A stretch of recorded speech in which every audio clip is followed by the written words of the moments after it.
Bom dia, boa tarde, boa noite. Mais um programa gravado, Investimento à Beça, hoje com o meu amigo Damon Carvalho. Tudo bem, Damon? Tudo bom, Hudson? Tudo bom. Prazer estar aqui com você. Bom, prazer. O Damon já veio duas vezes aqui, mas sempre no Zoom e tal. Hoje, pela primeira vez, o prazer de estar aqui presencialmente, Prazer Damon. é meu, prazer é meu. Obrigado, Damon. Damon, se apresenta. Quem é Damon Carvalho?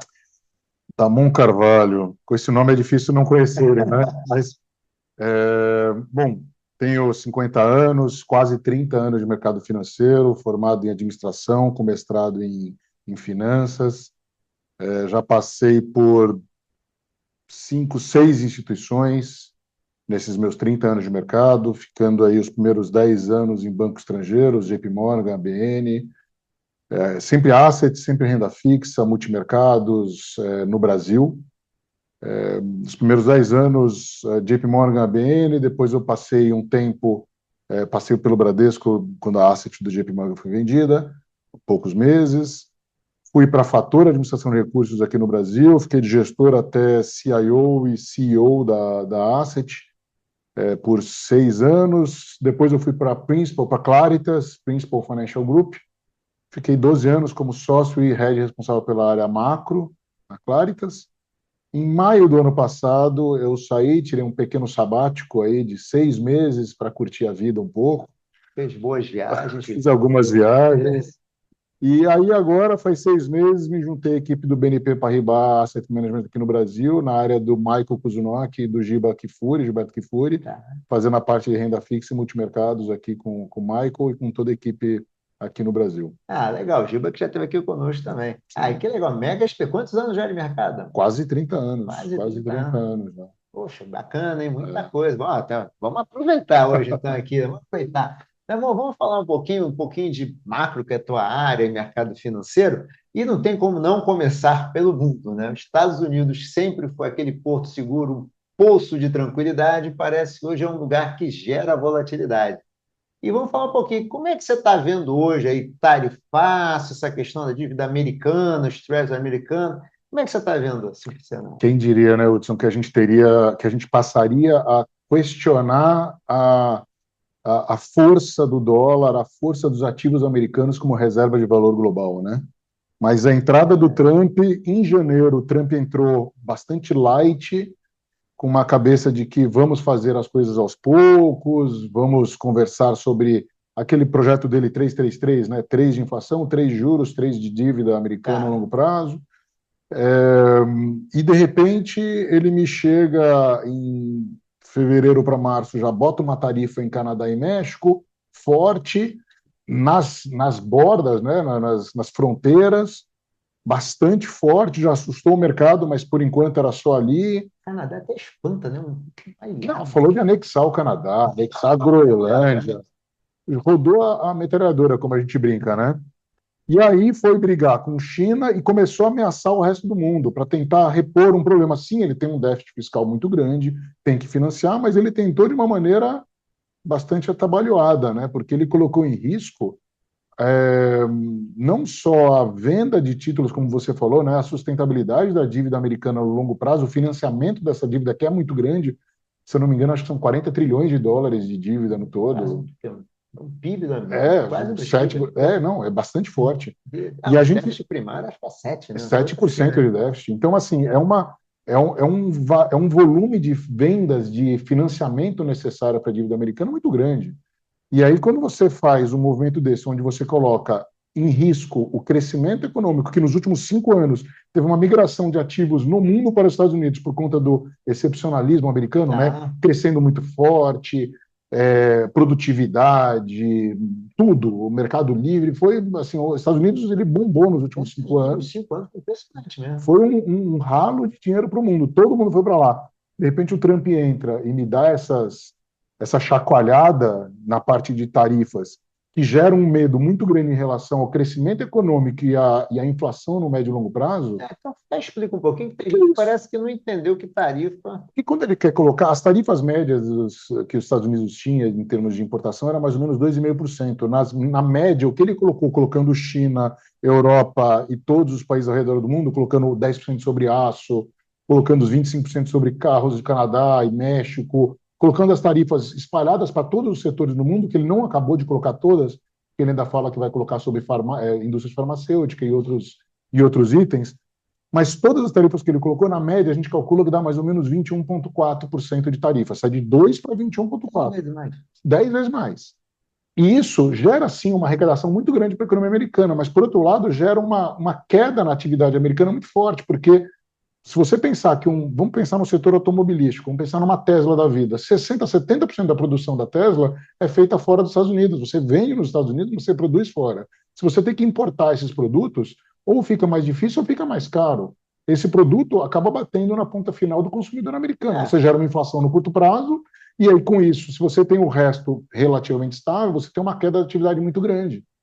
Então, você tem uma queda da atividade com um aumento da inflação. Eu não vou comprar nesse. Muita gente não vai conseguir comprar, né? Exato. Isso a gente está falando só de tarifa. A gente não está falando aqui de problema de restrição de imigração, que ele estava repatriando muito mexicano, muita gente de todo o redor do mundo.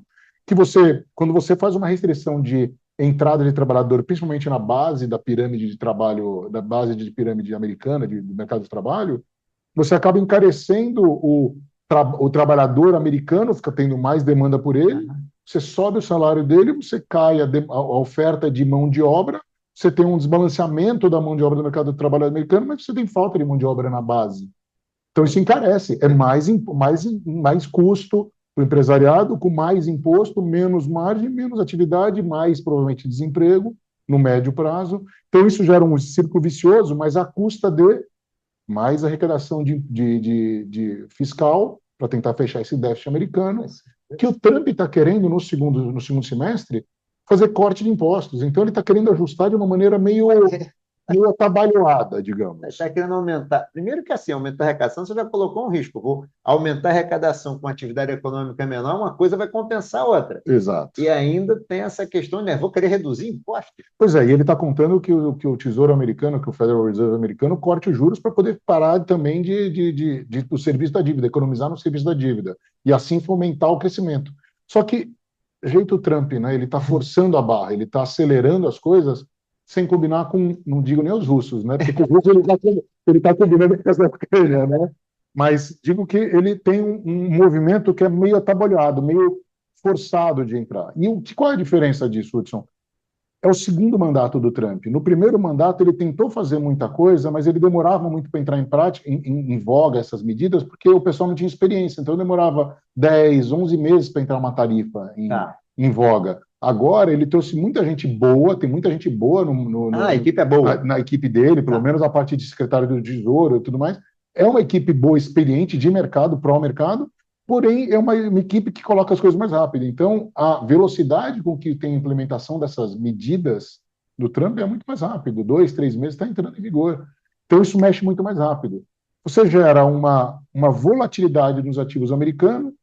A gente teve um fluxo muito grande para os Estados Unidos, que, com isso, você tem um menor excepcionalismo americano, você tem uma saída do dinheiro dos Estados Unidos, do dólar, para outras divisas.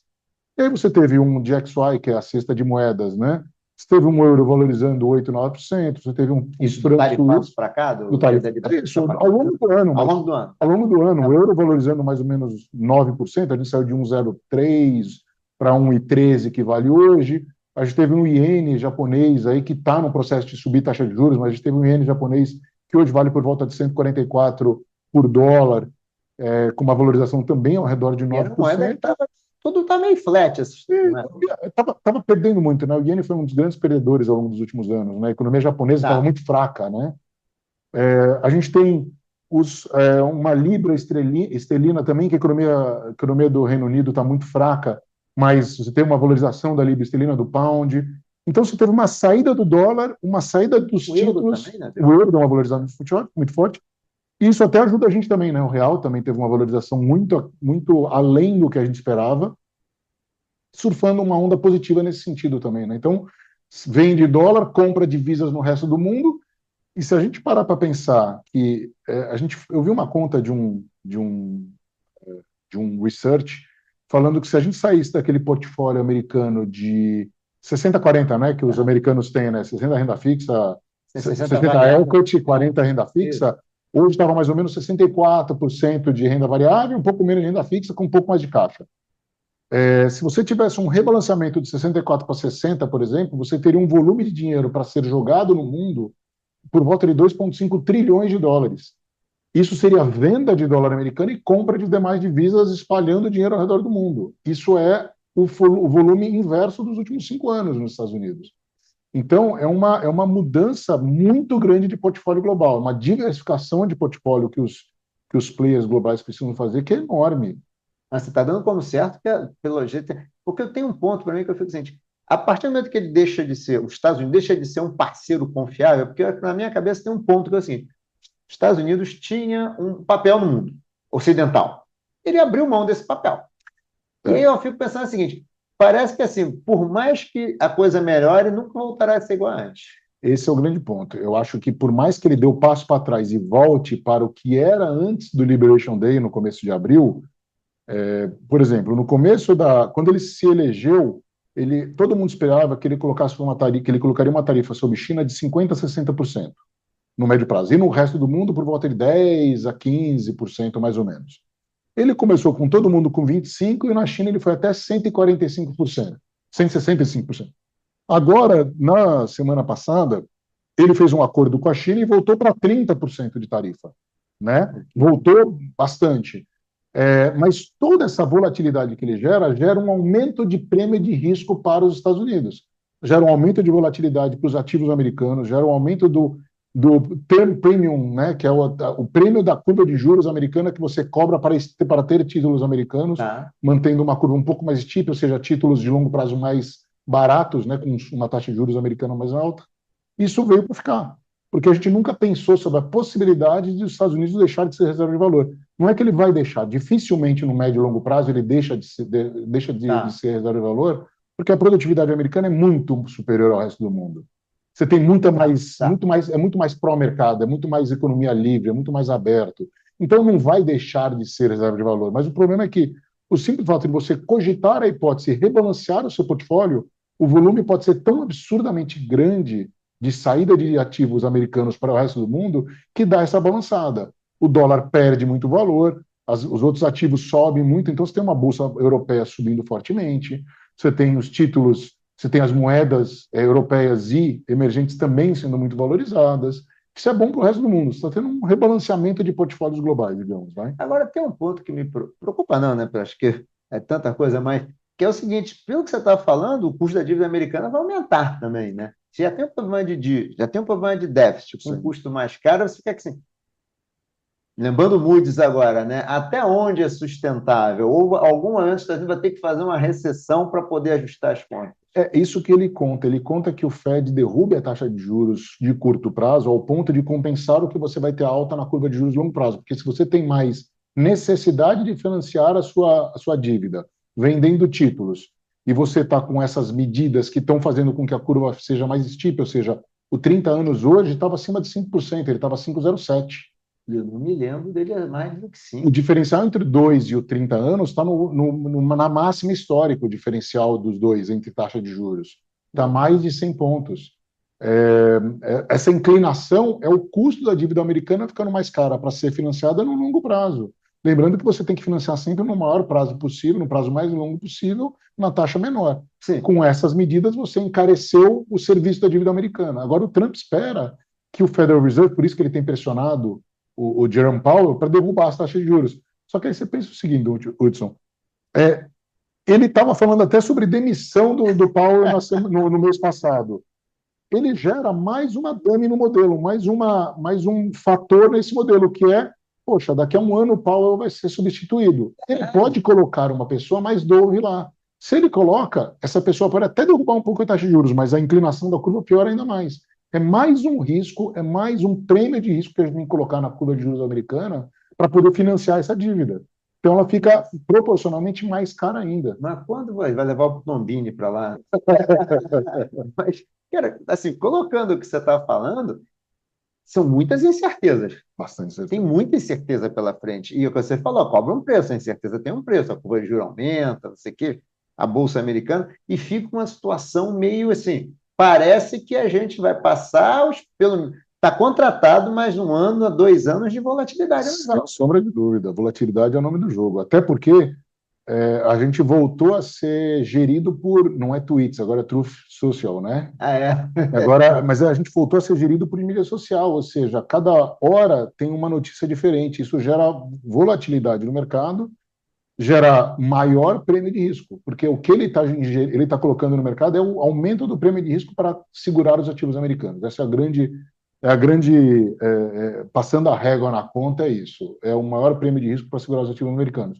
Não vão deixar de ser importantes, não vão deixar de fazer parte do portfólio de todos os players globais, porque, como eu falei, a produtividade, a abertura de mercado, a solvência, a penetrabilidade do mercado americano é extremamente grande, é onde tem um grande mercado consumidor, a grande poupança global está lá também.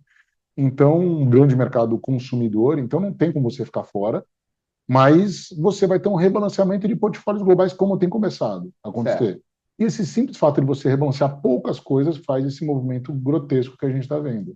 Você falou em 2,5 trilhão. 2,5 trilhão, se vier 1% para o Brasil, é 20 bilhões de dólares. É bastante coisa. É falando de 120 bi entrando aqui, se for 1%. Não é à toa que nos últimos meses a gente tem visto uma onda de busca por carry trade, né? E aí, quando a gente fala de carry trade, a gente fala de juros ajustados à volatilidade. E aí, quando você pega o real como um dos maiores, o Brasil como um dos melhores juros reais no mundo, com uma volatilidade que tem sido mais baixa agora, o retorno ajustado pela volatilidade, o real fica muito atraente.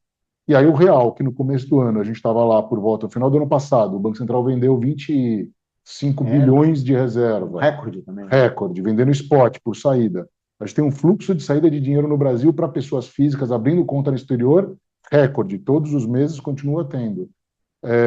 O real bateu 6,30 praticamente, e a gente tem hoje ele a 5,70, 5,65.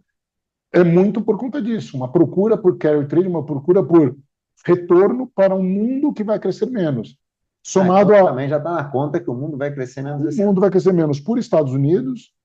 A Europa, se você pensar que a Europa ela está se diferenciando dos Estados Unidos, porque os Estados Unidos, com um movimento geopolítico de não apoiar a Ucrânia mais nessa guerra com a Rússia, e fazer algumas exigências de terras raras, fazer exigências para continuar apoiando. Virou balcão de negócios, né? Virou balcão de negócios. Ele forçou a Europa a voltar a se armar, ou seja, os países europeus voltaram a investir dinheiro na sua indústria bélica. Isso é uma injeção de recursos e atividades no curto prazo que faz a Europa crescer um pouco mais. Então, o PIB europeu, na margem, tem um delta positivo em relação ao americano. Somado a um pacote da Alemanha, final do mês de fevereiro, a gente teve a extrema-direita, centro-direita, assumindo o poder na Alemanha. E soltaram um pacote aí de 500 bilhões de euros para os próximos 10 anos, que é um volume bastante representativo. Isso faz com que a expectativa de crescimento da Europa fique melhor do que os Estados Unidos. Mais migração de dinheiro para a Europa novamente. Só que ainda segurando um crescimento não muito forte, porque a gente estava desacelerando muito a Europa. Então você começa a sustentar um pouco mais. Quando você olha o Japão, você estava num processo de reaceleração da atividade na margem, finalmente, depois de mais de 20 anos, né? É verdade. O Japão eu já esqueci os meus falando do Japão, que ele estava crescendo. E ele começou a subir juros. A gente espera que o juro no Japão chegue a 1%. Ele está em 0,5% hoje, tem mais 2 altas de 25% até o ano que vem. Então, até o meio do ano que vem, suba aí até 1% mais ou menos. Então, a atividade no Japão começou a acelerar um pouco na margem. Você tem uma China que está desacelerando muito ainda, a faca está caindo, né? A China ainda está desacelerando muito, tomando medidas fiscais e monetárias para tentar segurar o crescimento. Né? Toda semana sai um pacotinho. Mas o resumo de tudo isso é crescimento global na margem menor. Que China e Estados Unidos... China e Estados Unidos para baixo, 40% do PIB global para baixo, você tem os outros países não compensando tanto, crescimento para baixo, o mundo vai ter taxa de juros na margem menor, os investidores vão buscar onde tem taxa de juros. E aí o Brasil é favorecido nesse sentido. Por isso que a gente tem tido um fluxo de entrada de dinheiro bom, isso tem ajudado o papel do Banco Central aqui até, né? Porque vai poder parar de subir os juros antes do esperado. Esse é o ponto. Vamos então falar um pouquinho de Brasil, mas vamos dar um pezinho para trás. A gente já está acostumado a falar da questão fiscal do Brasil, mas tem que falar, não tem jeito. Como é que você está vendo a questão fiscal do Brasil? Isso é nosso calcanhar de Aquiles, né? Já era ano passado que fez a gente ter um prêmio de risco Brasil muito aumentado, né? Por conta das dos pacotes, ali do PG de novembro com o pacote do Haddad, né? Fiscal, pois é. Só que agora nos preocupa ainda mais porque com a queda de popularidade do governo Lula, vindo para esse patamar abaixo de 30%, com essas ondas não só de problemas com o INSS, mas todos os problemas que a gente está tendo. Eu acho que é problema de comunicação. Problema de comunicação, pois é. Comunicação para quem, né? Mas esses problemas têm afetado a popularidade dele e, naturalmente, este governo ele vai fazer uma expansão fiscal maior. E a gente tem ano que vem eleição. No geral, no mercado, hoje a conta é que ano que vem vai ter expansão. Não, todo mundo já espera que tenha uma expansão fiscal no ano que vem. O problema é que, como a popularidade dele está caindo muito antes do esperado e não está recuperando, tinha começado a recuperar agora ao longo de abril, né? E vem essa fraude do INSS, e aí despencou de novo, e aí acelera o governo para ele tentar apertar alguns botões.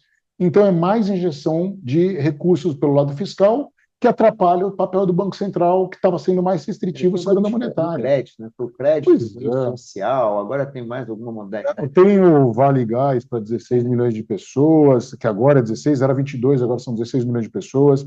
Tem o pé de meia, tem o consignado, tem agora um dinheiro do Minha Casa Minha Vida para a reforma, tem um rescalonamento do Minha Casa Minha Vida, e a gente tem escutado de alguns cientistas políticos aqui no Brasil falando sobre reajuste de Bolsa Família, que deveria ser anunciado em agosto, podendo chegar a um valor aí de talvez R$ 700 de custo de Bolsa Família. O Bolsa Família veio uma média de 180, passou para 500 e agora vai para 700. 600, vai para 700, podendo chegar a 700, 600. Né? Aí depois passou para 600. 600, pode ir para 700, é um aumento de custo de 25 bi aí de despesa. Então, as despesas no Brasil elas estão crescendo cada vez mais, as receitas na margem, com o crescimento ficando na margem, ao redor de 2,1%, é o que a gente espera. A arrecadação vai ficando cada vez menor, com mais gasto fiscal. Né? Tá apertando. Tem que tirar, né? Tem negócios precatórios também. Precatório injetando dinheiro, consignado injetando dinheiro. Tudo isso acaba fazendo. Apagando a gasolina, apagando a fogueira com gasolina, né? Que o governo está fazendo, né? E fica jogando contra um pouco do trabalho do Banco Central, né? Que está bastante restritivo na taxa de juros, tentando segurar a inflação. A inflação de médio prazo deu uma certa ancorada, a gente espera a inflação de 5,4 para esse ano 2025. Esse ano, então, ano acima do teto. Ano que vem a gente acha a inflação 4,7, 4,9, a gente está ainda revendo os números, mas uma inflação ainda alta, acima do teto. Acima do teto, mas a gente acha que a atividade e o horizonte relevante do Banco Central de médio prazo já está com 3,6 hoje, 18 meses à frente, né, de inflação esperada. Se, de repente, essa inflação começar a vir um pouco mais ali para um patamar ao redor de 3,20, 3,30, eu acho que o Banco Central pode começar a cogitar a hipótese de cortar juros aqui também, mesmo o horizonte relevante lá na frente dentro da meta, mas o horizonte de curto prazo ainda não. Tá. Com atividades acelerando um pouco mais, e este Banco Central, que o Galípolo tem sido bastante by the book, né? Ele tem sido bastante certinho para o mercado. O Galípolo parece que foi uma boa surpresa. Tinha muito medo, muito ruído, mas parece ser uma boa surpresa. Até em alguns momentos ele está mais rockish do que... Está mais rockish do que o Newton e do que o Joe Gillen, né? Mas o Joe Gillen está no final desse ano, né? Então, a composição da diretoria do Banco Central é uma composição quase que na sua totalidade colocada pelo Lula, pelo governo atual. E isso gera ainda uma desconfiança no mercado sobre a certeza da manutenção desse viés mais rock no médio e longo prazo, da convergência para a inflação no médio e longo prazo. O Galípolo ele tem sido uma grata surpresa, sem sombra de dúvida, ao longo desses começos, aí, desde o Ford Guides, desde a transição do Roberto Campos.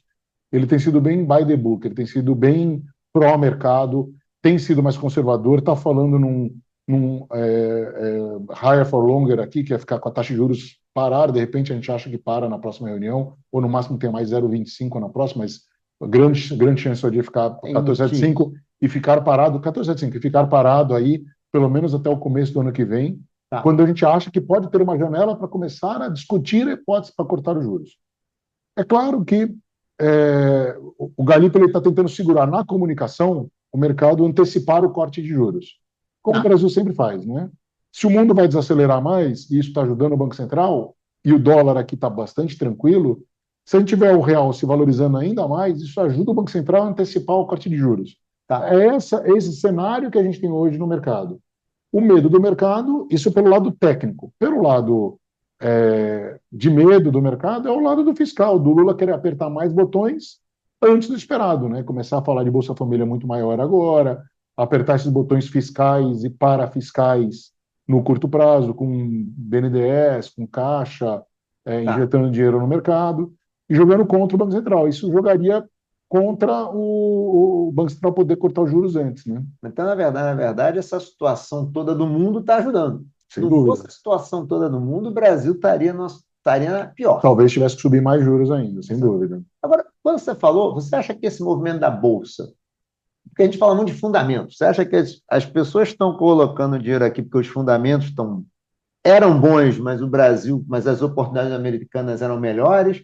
Ou os fundamentos, porque esses fundamentos não mudaram de um dia para o outro das empresas? Não mudou. O fiscal continua igual. As empresas são muito boas pagadores, as empresas brasileiras, né? E elas são muito baratas, muito descontadas. Mas o problema, né, Hudson, é que com 15% de taxa de juros, quem que vai comprar bolsa? Quem que vai tomar o risco de bolsa com 15%? É só um Tem uma gringo. expectativa de o cenário começar a cortar os juros. Tanto que a bolsa agora está subindo, ela está muito descontada mesmo. Você Todos acha os que ativos apesar de já estar com 140, mas mesmo 140 140 ainda é? se a gente tiver um câmbio vindo para um patamar de 5,40, a gente começar a falar, o Banco Central, o mercado hoje já precifica 200 bases de corte de juros na curva de juros futuro. Tá. Então, hoje, apesar da Selic estar em 14,75, a gente já tem quase 2% de corte de juros precificado na curva de juros futuro a partir do ano que vem. Já ano que vem? Ano que vem, já Tá. tem quase 200 pontos precificados de corte de juros ano que vem.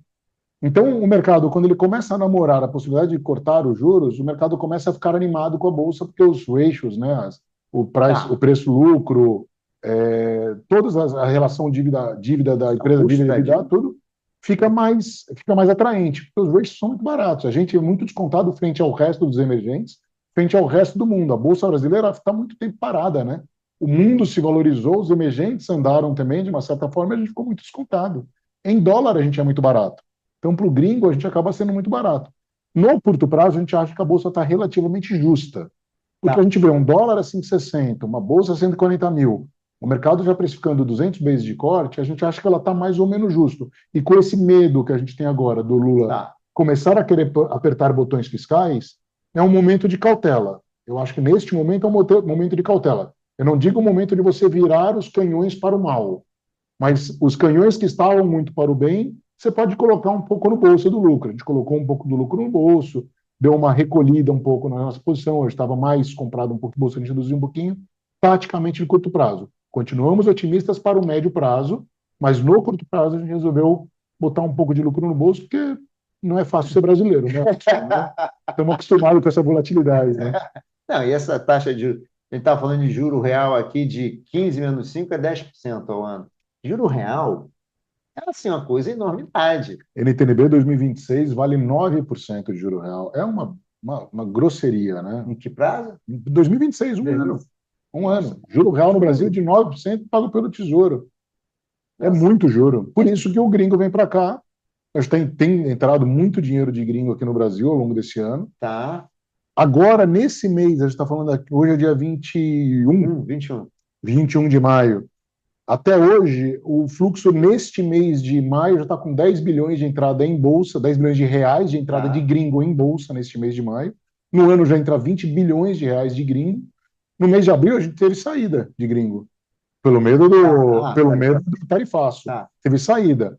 Como o Brasil se saiu melhor com uma tarifa na margem, proporcionalmente menor do que outros países, teve um influxo para o Brasil. Brasil na margem pode até ser favorecido nisso, com esse diferencial de tarifa. É isso que eu ia te perguntar. Você acha que esse ambiente todo que você falou cria oportunidades ou mais desafios? Mais problemas ou mais oportunidades? Não, sempre. Volatilidade é sempre oportunidade.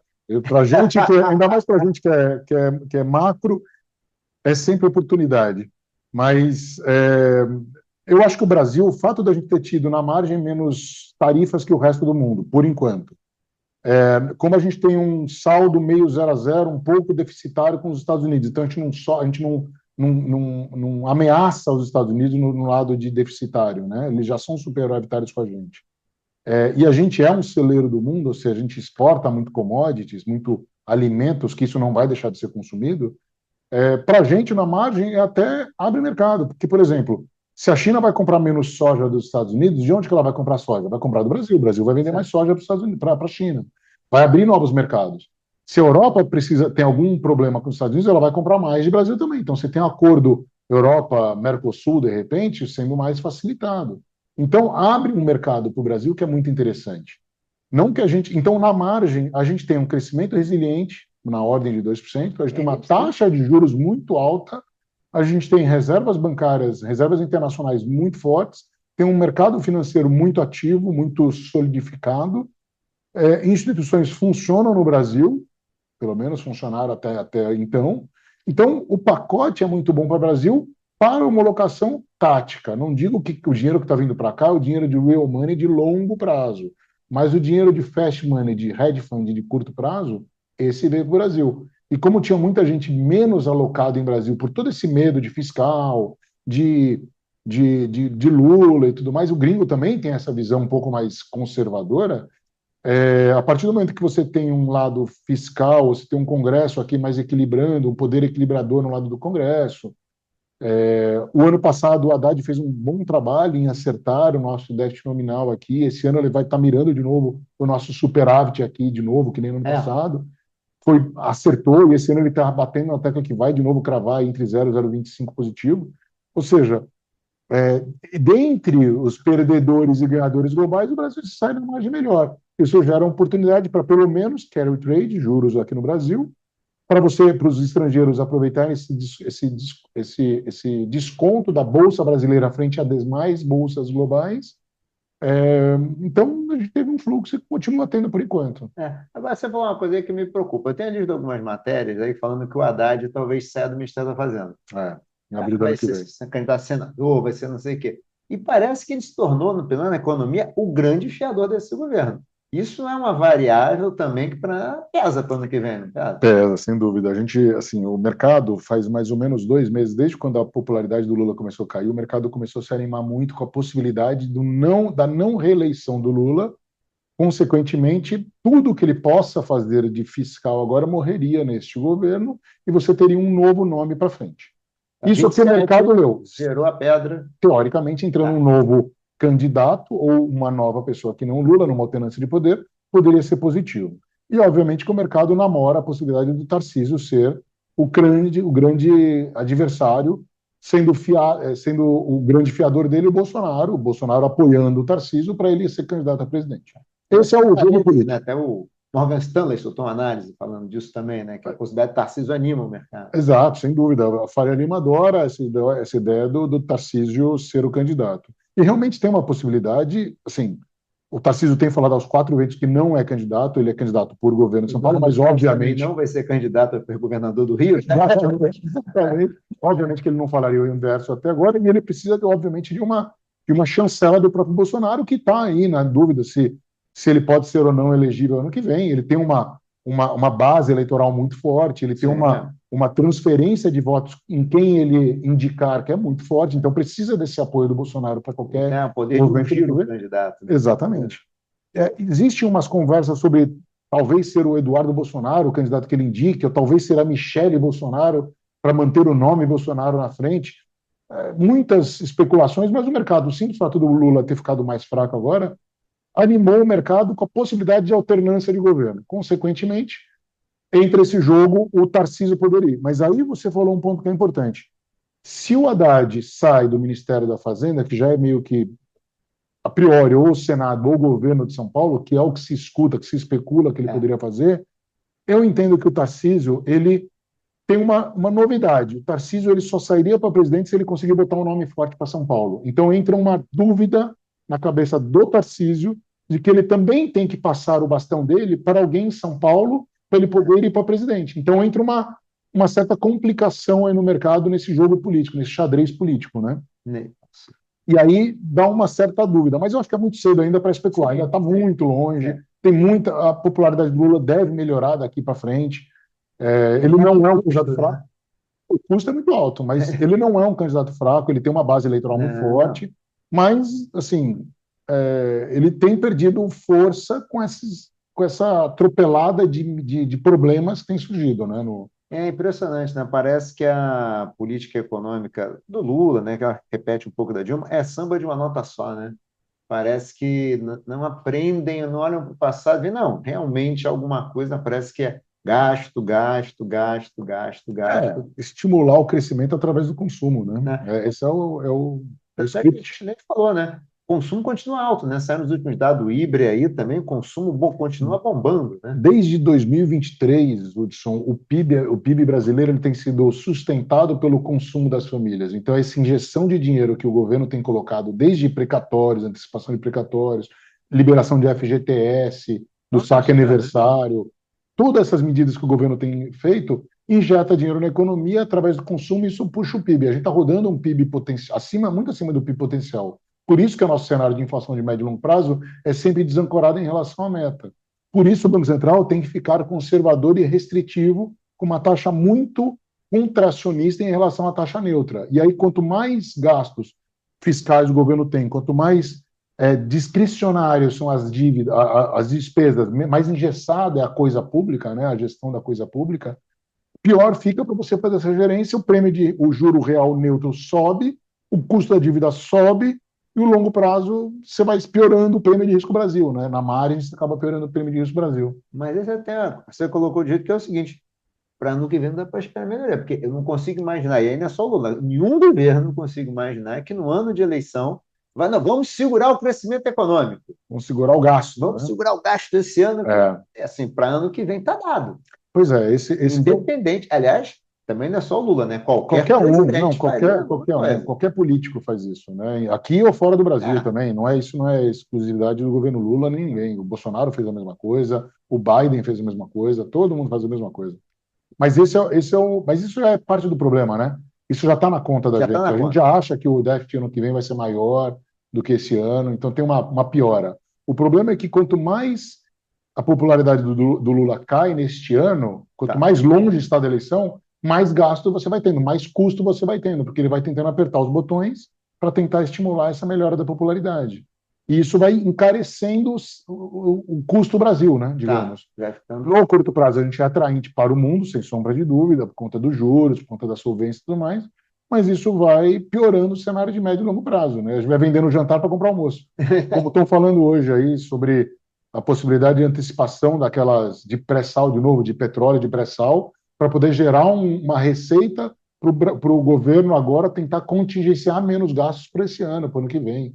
Então, jogadas econômicas aí para tentar vendendo o jantar para comprar o almoço. Tem um negócio também da conta de luz agora também, de redução da conta de Para luz. 60 milhões de pessoas. É um negócio assim que. Financiado dentro do sistema, né? Na verdade, quem vai pagar a conta é a classe média que vai ter um aumento da sua conta de luz para poder pagar da classe baixa.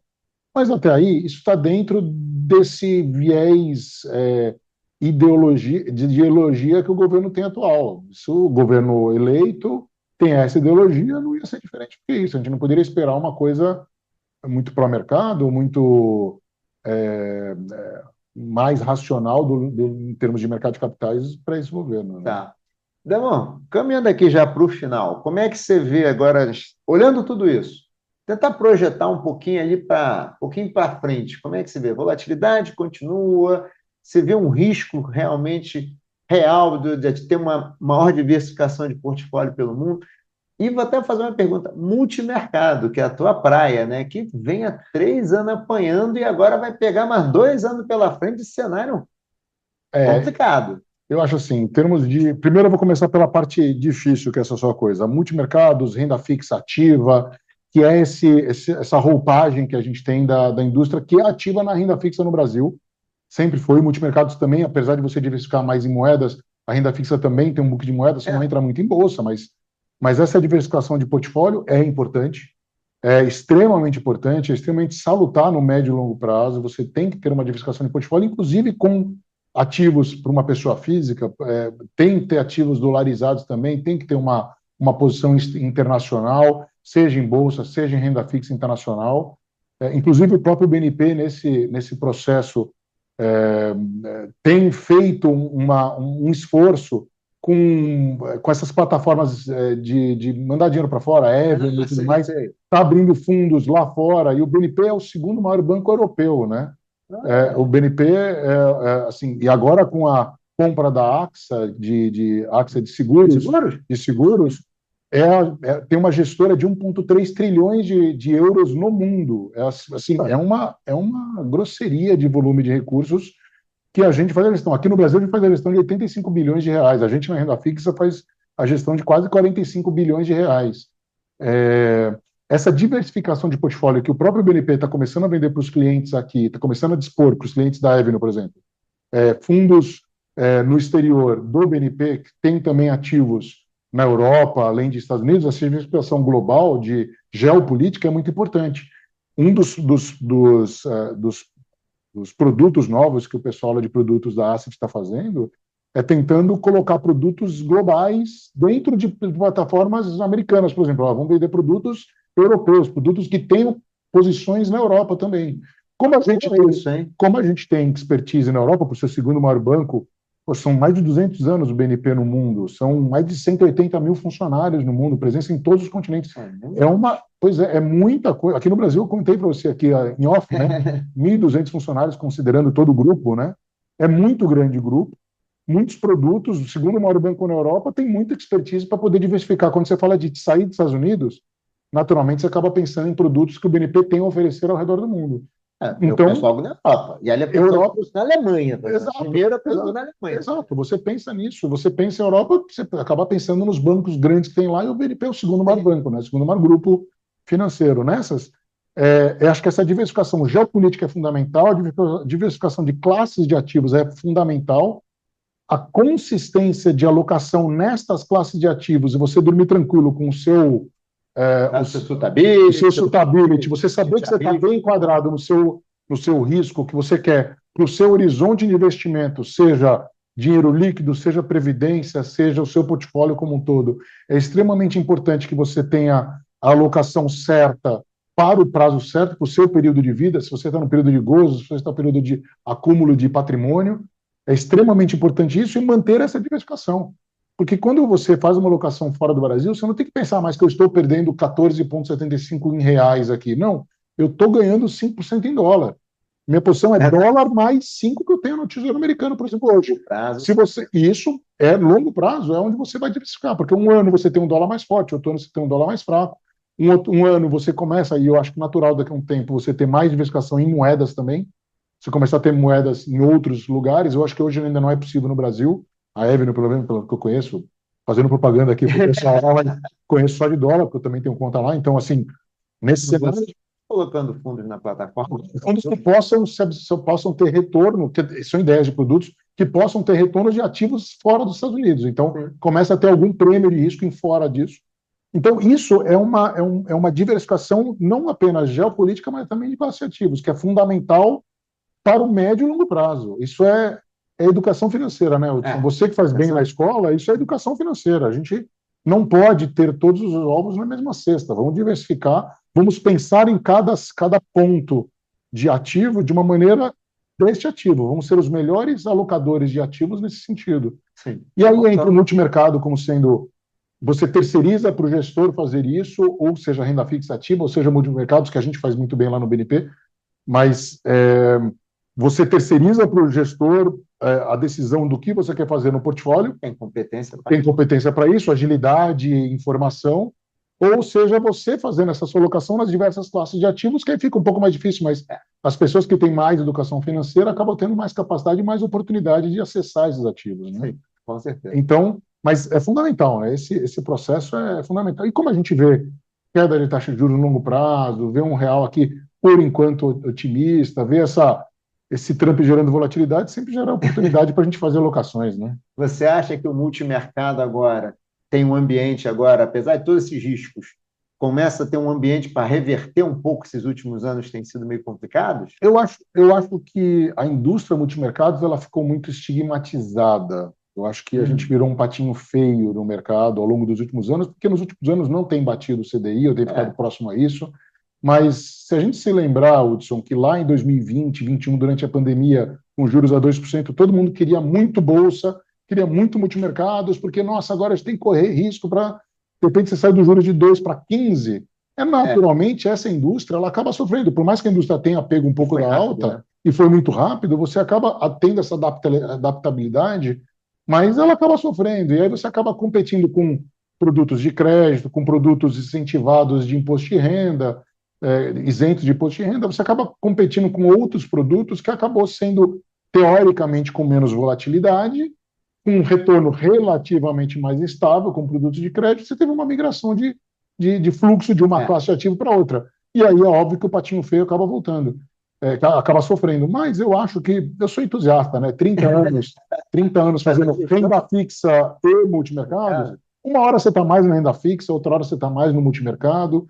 Eu acho que você tem que estar aberto, tem que estar numa casa que está aberta com toda a grade de ativos, como é o caso do BNP, que a gente tem uma grade de ativos toda preparada para atender os clientes, e você tem que estar ali preparado, você tem que ter bons profissionais para gerir todos os tipos de produtos. E aí, eu acho que a gente tem os pés em todas as classes de ativos, acho que fica, em algum momento, volta. Pode demorar um pouquinho mais, vai ter que pegar um pouco mais de massa, de retorno, os juros precisa cair mais, e aí eu acho que vai voltar como a Bolsa, né? Eu acho que Bolsa também está parada há tanto tempo, né, Hudson?